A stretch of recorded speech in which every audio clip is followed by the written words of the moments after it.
We need to go to the bullpen.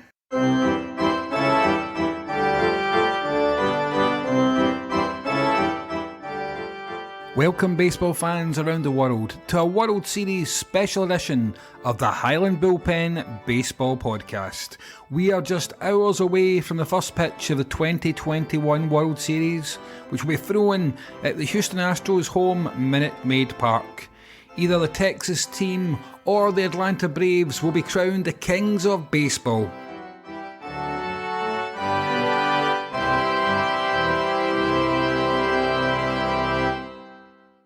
I'm your host, Richard, and together with my fellow bullpen bros, Alan, Yorkshire Dave and Dave Jr., we'll be running the rule over the two teams who are competing in the Fall Classic.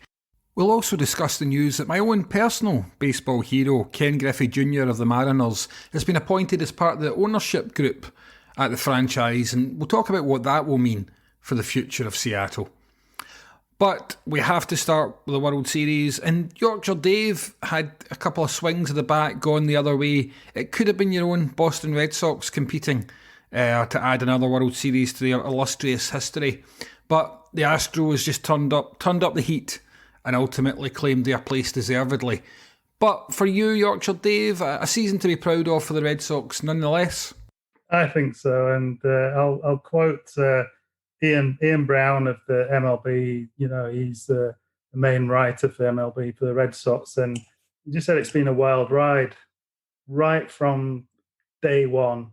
You know, the whole season, which I'm not going through the whole season, but just getting there. You know, after 162 games, there were exactly equal record with the Yankees and had to play that one-off game at Fenway, the wild card game, to get through to the divisional series, and then, you know, against Tampa Bay, 100 game winners. Tampa Bay, fantastic team, and went a game down, came back to win it 3-1 with finishing off with two walk-off victories. It was absolutely incredible. You know, and the Fenway faithful, wow, what a noise, especially at the Yankees game and the walk-off games, and then up against the Houston Astros. Now, the Houston Astros are they've been there and done it. This will be their third World Series, is it, in the last 4 years? Certainly in the last 5 World Series. Been 6 out of the last 7 postseasons. So that was always going to be tough. And they lost the first game again, came back, and then took the series into the lead 2-1.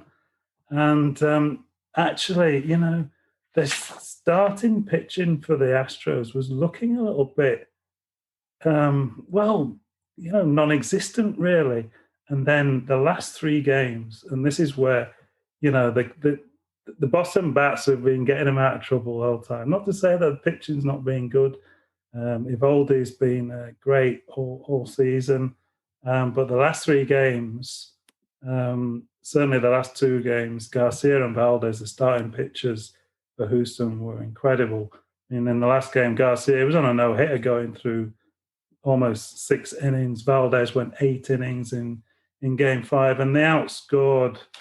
The Astros, I think, are pretty much the top scorers. Were they? You know, there's probably only the Dodgers and the Giants who were anywhere near them. They might even be the top scorers.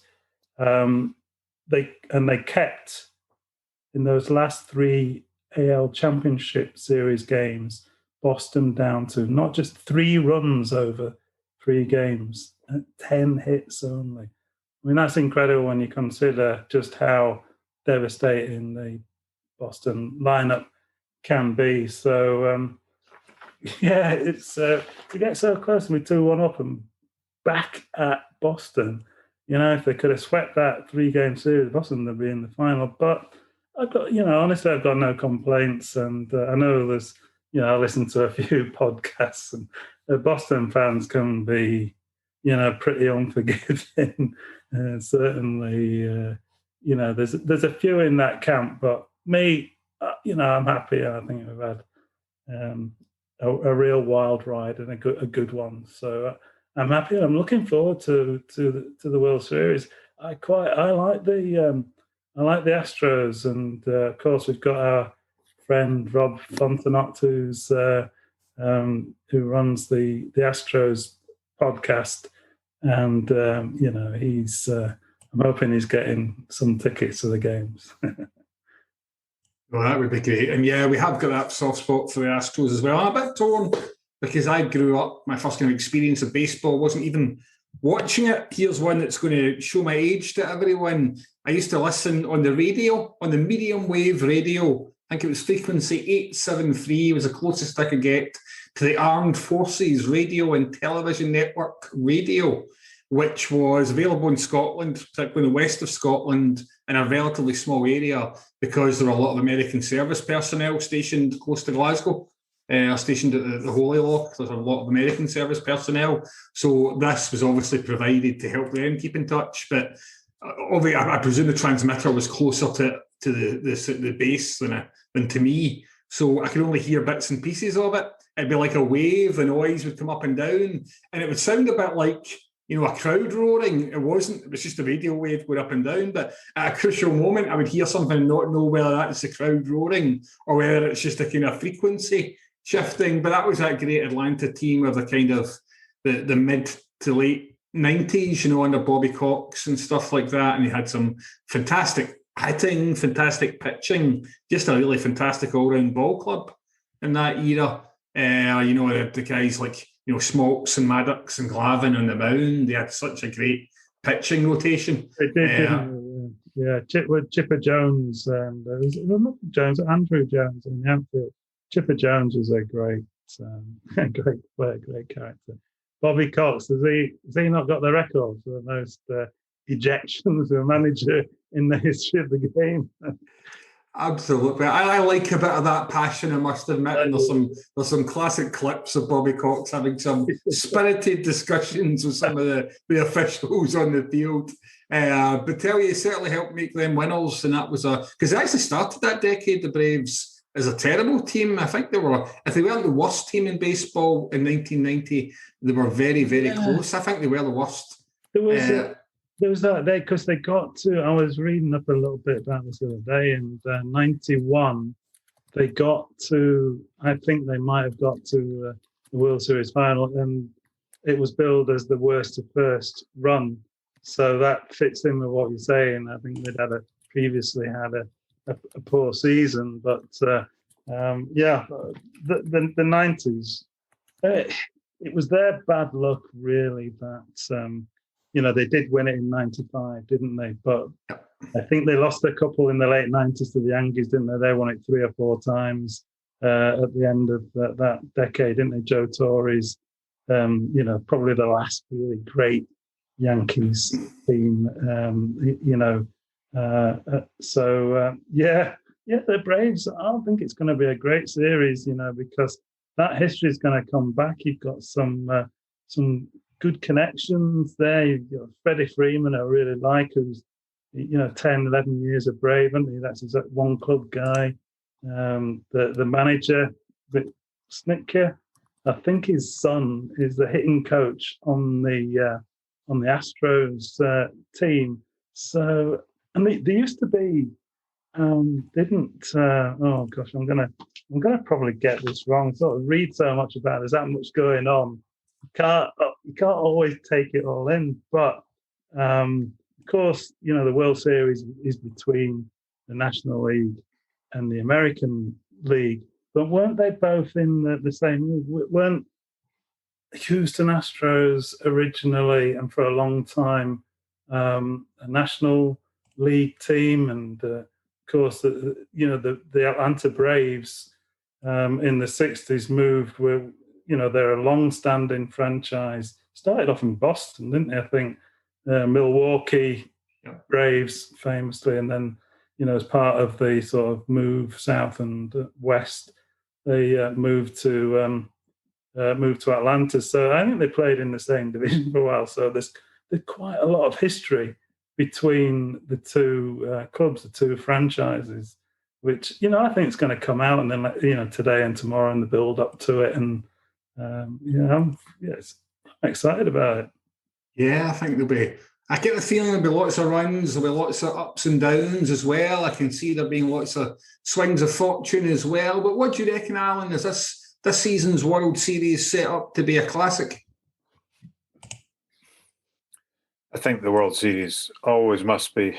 I saw somebody on Twitter bemoaning the fact that we're not even getting the best two teams in the final, as Dave referred to there, or the World Series. And I think you've got to say that's a bit of nonsense. Teams have been good enough to qualify for the playoffs.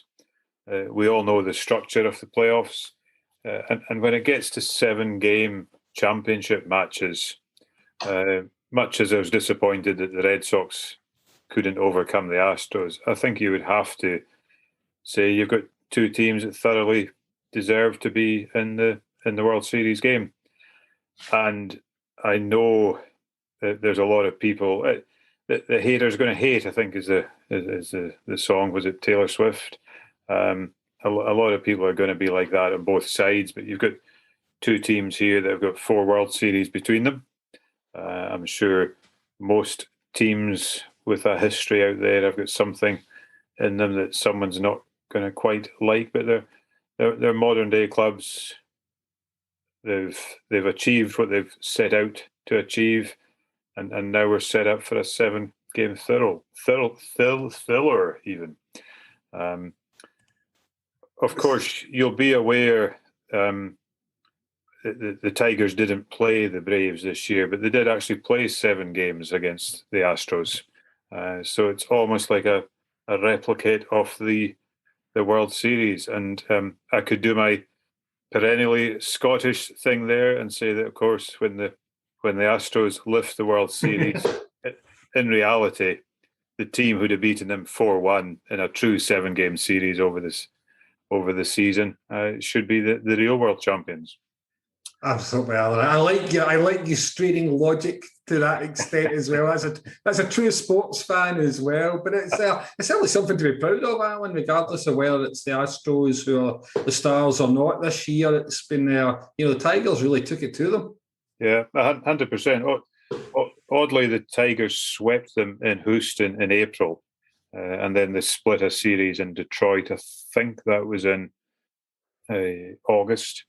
So overall 5-2 for the Tigers. Free scoring Astros as well. Although the Tigers scored 30 runs against the Astros 25 in those 7 games, and 25 of those came in one game. So the Tigers actually had a winning record over the whole season against playoff teams. But I digress when you talk about the World Series, Richard. You didn't come here. Folks didn't tune in to listen to how brilliant the good old Tigers were. I have pitched in Atlanta, if I can claim any credit for that. I think it was I struggled to keep up with the stadiums. We were over at New Year once for a wedding, and we were flying via Atlanta. So the odd story in that there was like snowstorms were forecast, and it was like apocalyptic. I'm struggling with my words tonight. And we were told to go a particular route, and we were told to get to Atlanta early. And for one of the major cities of the world, it was completely bizarre. The place was deserted because they were expecting, and they thought there would be snowstorms. And for us, it was great because we got to drive around the city and do a wee bit of sports tourism. So we ended up down, I think it's Turner Field, which was the Braves' old home. And there was a smattering of snow, not what we would have called in Scotland a snowstorm. And if I went to the curbstones, I was able to scoop up enough to make the odd snowball and pitch it outside the gates of Turner Field. In the massive baseball car park. It was an interesting one. The Turner Field was built for the Olympics in '96. I think it was '96. And I believe there was markers for a previous baseball stadium, which was presumably the one they played in before they built the one for the Olympics there as well. So no, it was good. It was good to do that. We also went on and saw, I think, the new NFL stadium, and we parked outside there. Bear in mind, we've turned up 4 or 5 hours early for the flight because we were told the weather was going to be so bad. So we went to see the NFL stadium, and I was accosted in a very friendly fashion by the local constabulary, who wondered what I was doing out in such unsafe conditions as I wandered around in merely a sweater waiting for the snow to fall. And I pointed out I was just looking to get some photos of the stadium. So they might not have encountered somebody as hardy as myself before. But that's you being a hardy Highlander. You obviously don't get too many hardy Highlanders in Atlanta, Alan. One thing you didn't tell us, though, that snowball you were pitching, was it your two-seam fastball, Alan? Was that a change-up? What were you throwing there with that one? I can only throw a fastball, Richard, and a fast snowball as well. It disintegrates before it even gets to the bat. If it's not condition terms, there's obviously some heat with your snowball fastballs there, Alan. But no, Atlanta's an American city I've not been to, but I'd very much like to get to, Alan, and I understand that it's been one of the fastest growing cities in America for much of the past few decades as well. Yeah, give it a go. I've never properly holidayed in Atlanta. We've flown in and out a few times, so you've done the 24 hours thing. We've been to the aquarium with the kids. It's the world's largest aquarium, interestingly enough, and the Coca-Cola factory. Because Coca-Cola and Pepsi are both from the South, and obviously people might know why these fizzy, enjoyable drinks were created in that environment as well. So a city it will be, I would hope, in the future maybe to spend the odd few days, because it's a decent hub for British folk getting into the southern states if you're going to the Carolinas or Georgia. So well worth giving it a go. Nice big city. Still have the signs, and I guess you wouldn't not have them. Still got the signs downtown for the Olympic Park. I just looked an interesting place to go to, and as I say, they've got the Falcons, the NFL team, obviously the Braves. Do they have a basketball or a hockey team? I always think hockey's a bit incongruous in the southern states, but yeah. Well, Atlanta did. They don't have the Hawks. Well, am I making that up? I could be completely wrong. Let me see what Atlanta's basketball team is. But I've got that lodged somewhere in the recesses of my brain. But well, that's the actual answer. Could be a very different question.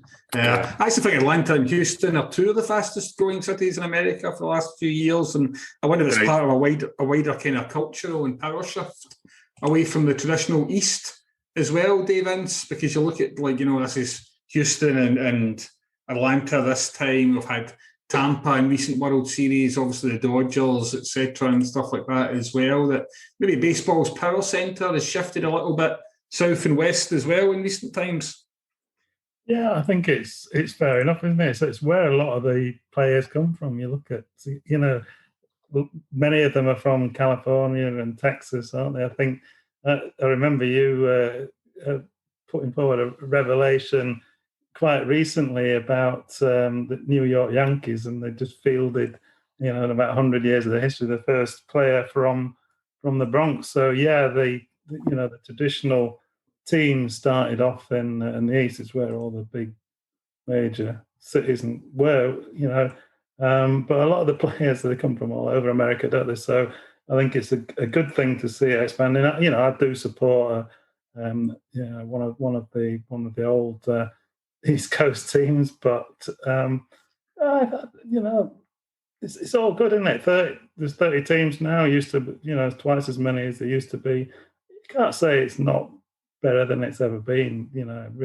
It's been a great series, a great season, and just picking up from what Alan was saying about people posting, potentially disappointment or criticism about it's not the two top teams. Well, sport, it's got to have an element of that in it for me. The Braves, so again, I was sort of reading up about this last couple of days. The Braves' record was 88 and 73. So they didn't actually post a winning record. They must have had a poor start to the season until the 6th of August. Right. Right. So right until the 6th of August, they were losing more games than they had won. And that is the latest date for a team who eventually has reached the World Series in MLB history to go over 500. But, that says to me that, it's a long season, 162. Quite often I've seen this happen before. But with Boston, they get off to a flying start and then the season can catch up with you. It's a difficult, we talked about this before, it's a difficult game to win. And Dave Skelton has said the same thing. It's amazing how, you get one team like the Orioles can sweep the Tampa Bay Rays and, they're bottom of the league and they're top. It doesn't, in 3 games, it doesn't happen so much in football, but that's why they play 162 games, so you can, it can iron out all the, the sort of streaks that can happen in sports, and then you have the playoffs. The regular season is finished, and then it's it's a knockout format. It's 5 and 7 games, and the best teams should be able to do that and adapt to what is, playoff baseball. It's slightly different, isn't it? Everything's on the line. The managers will try everything. They'll push their starting pitchers. They might not get 5 full days rest. They might bunt, manufacture runs, steal bases, steal home. It's exciting. You've got to be able to do all these things. And, rarely does if ever, a bad team wins the World Series. So, well, I'm quite happy to see the Braves make a run for the final, and I'm hoping we'll see just how good they are. I think it's a great point as well, Dave, about the length of the season ultimately ensuring a true reflection. And even once you get into the postseason, all right, you're playing 5 games, first of all, in the series, but that's still enough to make up for a bad day at the office, to make up for a fluke night where nothing goes right for you, everything goes right for the other team, a best of 5 series, and obviously even more so, a best of 7 series. You do have the chance, as unfortunately in your case, the Astros proved, that you can rebound from, you can find a way to change your fortune, you can find a way to start winning again and to shut out, the other team and get your guys, your big bats firing. So I love that about baseball. Yes, you can get surprising World Series participants, but they've got there by earning it. You can't get there without earning it. And that might mean earning it by scraping through the regular season. But then you have to perform over a 5-game series, a 7-game series. Nobody, no lucky team ever reached the World Series, I don't think. No, I totally agree.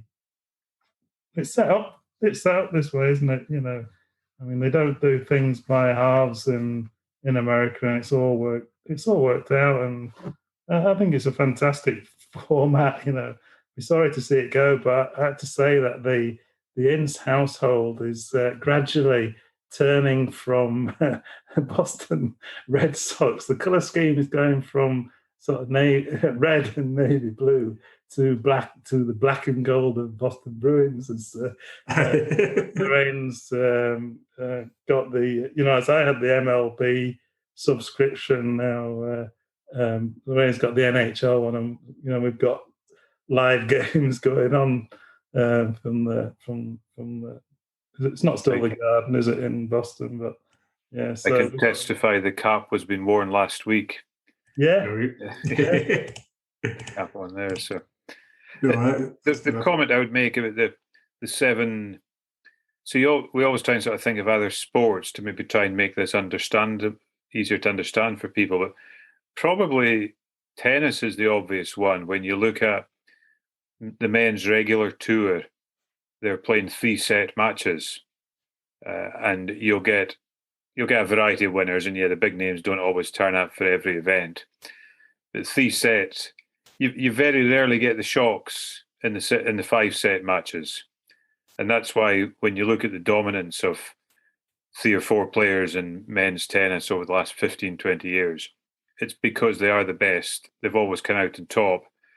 These guys can be 2-0 down, much like the Astros were to the Red Sox last week. But you never doubted that Djokovic or Federer or Nadal or Murray, these guys were ever going to come back from that, because they just need to win one. They've then got the momentum and they've got the physical strength. So baseball, when you're looking at your starting pitchers, is not dissimilar to that. So that's maybe highlighted here to me. And just very quickly, a tip of the cap as well to you, Richard, is the Atlanta Hawks, the NBA team.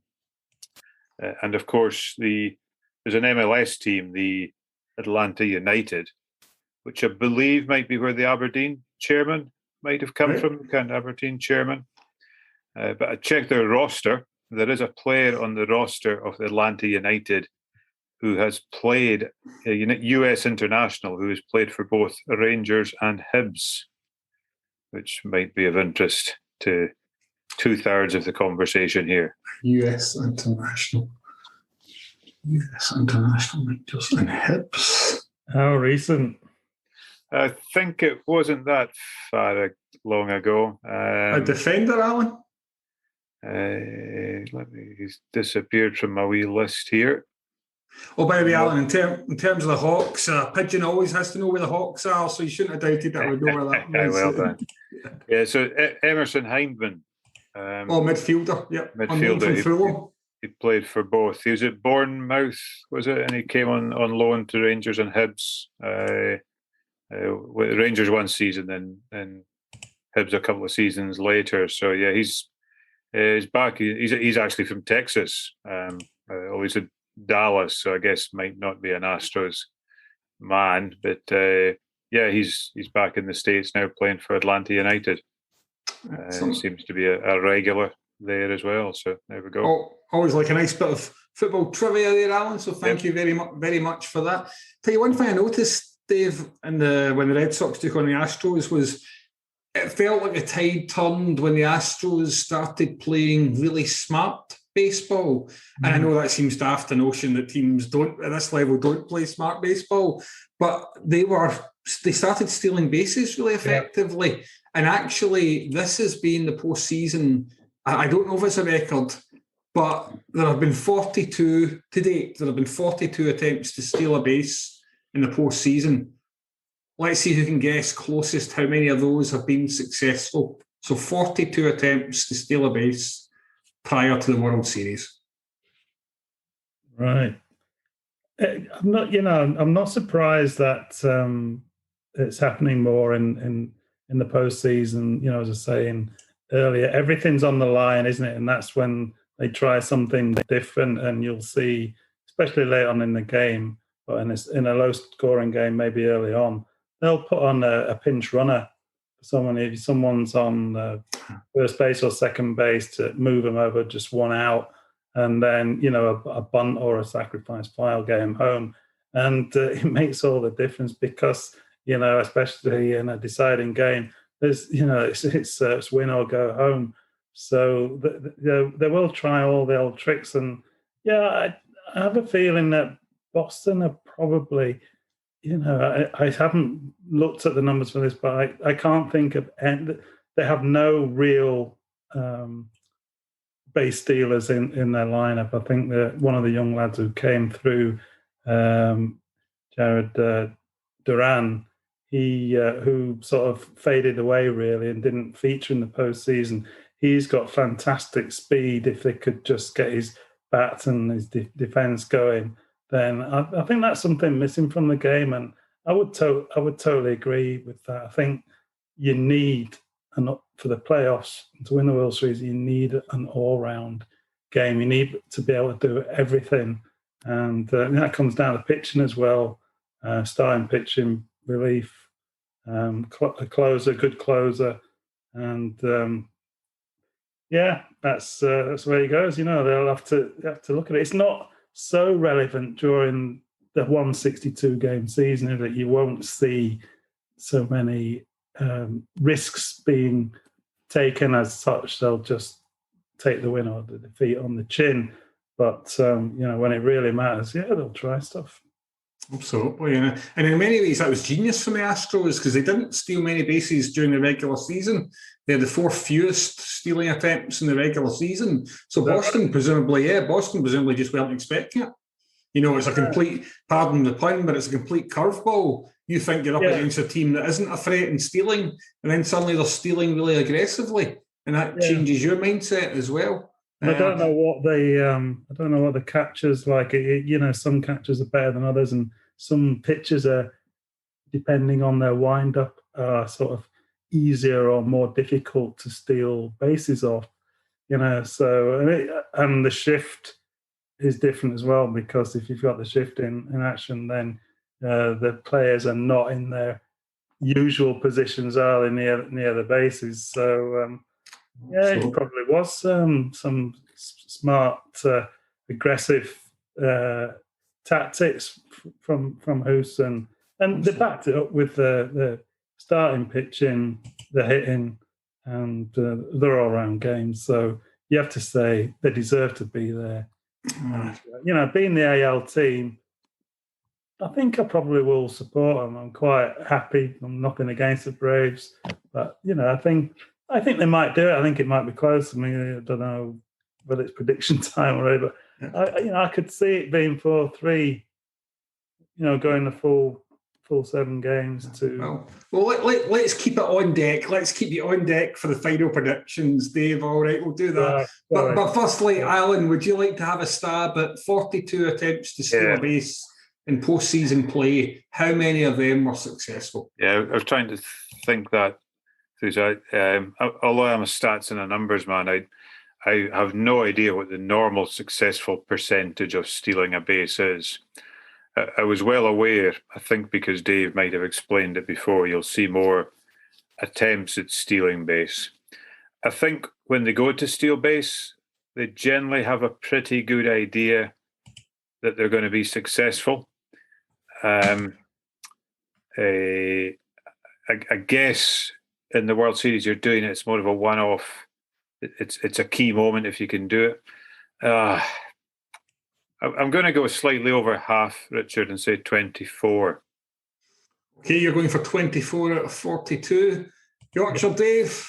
I definitely would go higher than that. I think it's going to be over 2/3. What's that? Yeah, 42, treble 14, and that's it on the, and that's.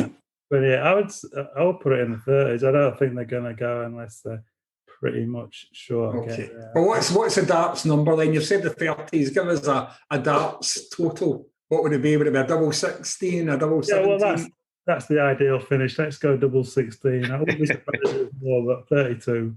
Excellent. Okay, you've gone for 32, double 16. Well, actually, it would be right at the bottom of the board. Actually, it would be slightly to the left of the very bottom, if my memory of the darts board. 38. Yeah, double 19. Yeah, I was, pretty sure that they don't send them unless they've, they're not just going on a whim, are they? There's the third base coach, the first base coach there. The signals from the bench. They know what the catcher is like in terms of his throwing ability to second. So yeah, it doesn't actually surprise me. Actually, Richard, that's an amazing stat. Actually, only 4 didn't make it. Yep, and one of those was actually the Tampa. It was the Rays outfielder Manuel Margot, and he did actually make it, but he actually slid too far. He overslid the bag, which was how he was out. Yeah. So actually, he'd been, so really it could easily have been 39, but that isn't a single dart finish in darts. So we're glad it stuck in 38 for a nice bit of neatness there as well. So I think we'll see stolen bases. I always love to see a bunt. One of these wee baseball things I just like seeing. I'm hoping to see a bunt or two at some point. But I think we'll see just some really, really exciting baseball. But you know what? It's time to put our own reputations on the line, such as what we've got left of our reputations. I'm happy to kick off with my prediction. If you guys are okay for me to kick off first. Go for it. Okay, then. I think we're in for an absolute cracker of a World Series, and I think that the Astros will win it 4-2. I think they'll win it in 6 games. I think there'll be close games and plenty of scoring, plenty of steals, plenty of really exciting baseball action, which is what we all want, regardless of whether you're an Astros or a Braves fan or the Mariners, the Red Sox, White Sox, or the Tigers. That's what we all want to see. So I'm going for the Astros to do it again, to cement their place as one of the great teams of the modern era, which I think they can legitimately claim if they get another World Series on the board this time. So over to you, Alan. I've pinned my colours to the mast, and it's the Astros shades I'm going for. I might get my explanation of this slightly wrong, but I'm fairly sure that Dave is going to follow you in tipping the Astros to win the World Series. So much as we are very grateful to Rob and we've followed the progress of the Astros on the bullpen, almost as our surrogate fifth team there, I'd like a little bit of banter in our Scots heard around the world WhatsApp chat group. So I'm going to go for the Braves. And on my theory of this being the two top teams in baseball who will give us a classic World Series, it will go to 7 games. So obviously a 4-3 win for the Braves. And I will be back in the south sometime soon to pitch some more snowball fastballs for them. Excellent. That sounds good, Alan. That's certainly something to look forward to. Yorkshire Dave, Alan's made some good points there in support of the Atlanta Braves. Now, you are our most kind of experienced baseball watcher, and I know you did say to me off air before we recorded today that you were really finding it tough. You eventually came down the side of the Astros, but you've always seen a lot to admire in the Atlanta Braves, and you think they've got a real good chance to claim the World Series. Well, there's quite a lot I like about the Braves. I really do like Freddie Freeman. I think he's a great first baseman, a great character, great for the game. As I say, he's been with the Braves since 2010, and it'd be a great story if they win it for him. I was going through each position. I think I was reading the MLB article that was sort of comparing the two to see where the edge was. And funnily enough, when we were talking about potentially looking at maybe we'll do that in another episode, look at our own all-star team, if you like. And second baseman, I've always liked Jose Altuve of Houston, but the second baseman for the Braves, Ozzie Albies, is absolutely fantastic. And again, I was reading these days in sport, they're all giants, aren't they? 6 foot, what is it? Aaron Judge 6'8" or something, and the pitchers are all 6'6" and this, that, and the other. These two guys, Ozzie Albies is 5'8", and Altuve is 5'6", and they're both absolutely brilliant defensively and power hitters. They can really hit it at the ground. So let's hear it for the wee guy. You can go through. I think hitting wise, the Houston might have the edge, but they won't have the DH in Atlanta, will they? And I think that does make a difference. The Braves have got 3 really good starting pitchers. Max Fried, Ian Anderson, Charlie Morton, who I think might start game 1. And, I was really tempted to go with the Braves. Ultimately, though, especially seeing what they did to my Boston Red Sox, I think it'll go to the last game. And, I think that'll mean they're back at... they start off in Houston? I should have checked that, shouldn't I, really? So they do start off in Houston there, Dave, and I wonder if that's a help for a slight edge to the Astros as well. Obviously, a chance to get a couple of wins in the board. Yeah. But even if they split that series, they've already had to be a comeback team because they turned it around at Fenway. Exactly. So, and the last 2 games will be at Houston, so I think it will go to that. And, I think they will just make it 4-3 in a classic, full classic. Thanks for that, Yorkshire Dave. And now your near namesake, Dave Jr., couldn't be with us tonight, but the bullpen never works quite as well without our full complement. So, Dave Jr.'s kindly taken the time to send in his thoughts on the upcoming World Series, and there's some really great insights in here. Good evening, everyone. I join you tonight in spirit, as I am not able to catch up with the gents online tonight, which is a shame. But I was asked to put together my thoughts, my guesswork for the World Series coming up. So, one half, a bit like Dave's Boston, we faced the Astros this year, and they're quite the force. I was really not looking forward to playing them at all in the postseason, and it turned out that way for the White Sox. And ultimately, both sets of Sox, odd Sox, have been knocked out by the Astros this year. So I think that within the bullpen, it really leaves a strong lingering feeling that the Astros are quite the team, which may lead to how I feel this series plays out. You look across the Astros team as a whole, you look at guys like Altuve, Correa, Brantley Jr., and Kyle Tucker, who I mentioned in the last series. But out with those guys, I've got to say, I really think that the pitching staff has played well when they have to. But again, the star, for me, they might just take the MVP crown for the World Series is Alvarez. I think he's just come on to a fantastic game. He is on fire, and I think that if the Astros do take the World Series, it'll be in no small part to him. I don't know too much about the Braves this year. We tend to focus quite a lot on the American League. But again, when you look at how they've done, they are not to be counted out. So I know that Alan has put forward the Braves as his pick. And again, you look at the record for the year, and it was the lowest, not just of the 3 league winners for the National League, but even including the Dodgers. You look across those 4 teams that qualified for the postseason, and yeah, it's quite the effort to get past those teams. So you cannot write them out, so you cannot write them off at all.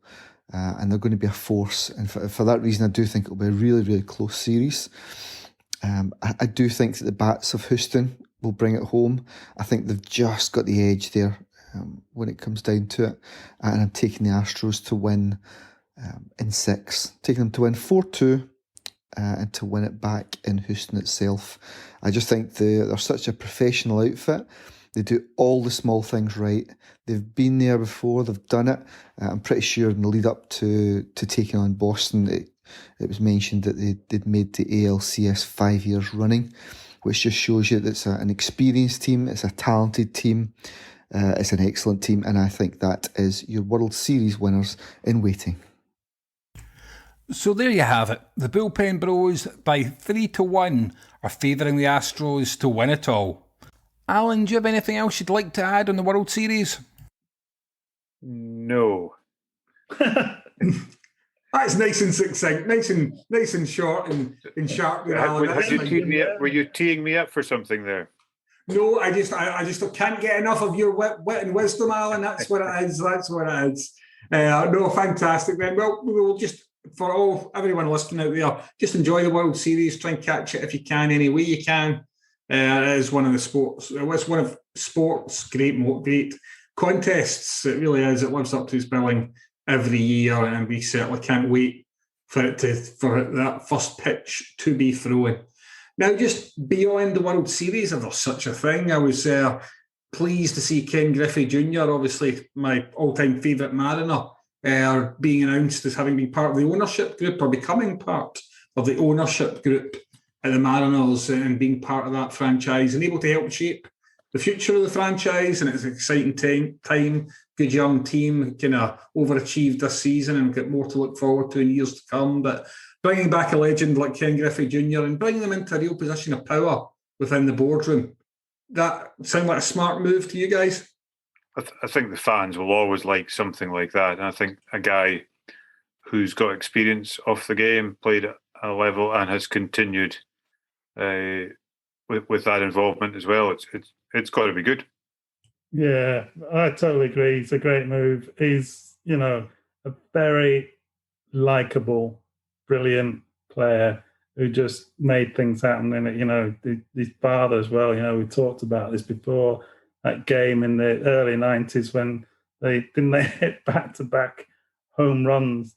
So, you know, he's not just a great player, he's just one of these guys. And every sport has them, doesn't they? But somehow or other, they make incredible things happen that just, you know, defy normal sports events. And, you know, I think he can bring a lot to a franchise that's going places, isn't it? You could see that, you know, we're so close to making the wild card game with a fantastic run at the end where they got some great players and, you know, that really well-run club, a little bit probably like the Tampa Bay Rays in some respects, I think, aren't they? They haven't got the biggest budget, but they seem to know what they're doing, got a plan. And, yeah, even at the trade deadline, didn't they? You know, they traded a few guys away, and we was all scratching our heads looking at some of our fantasy players, some of the relief pictures, but they actually improved. And, you know, that says a lot about the organisation and the management and the coaching staff. So, yeah, look out for them next year. Absolutely. Now, there can only be one winner of the World Series, but it's but the Astros and the Braves, regardless of what happens over the next 7 games, will help make this a fantastic 2021 baseball team, as has every team from Toronto to Tampa. It's been a fantastic season. And don't worry, the Highland Bullpen will be back after the World Series, where we'll look back on some of the kind of highlights, the great moments of this season, and look ahead to the coming baseball season. But also, we'll talk a bit more about some other sports. You know, we'll broaden out a bit. We'll talk a bit about boxing, American football. We'll talk about ice hockey. We definitely can do with hearing a bit more about Boston on the ice as well, I think, Yorkshire Dave. But until then, have a fantastic week. Enjoy the World Series. Let's hope for a fantastic Fall Classic. Until next time, this has been the Highland Bullpen. Take care.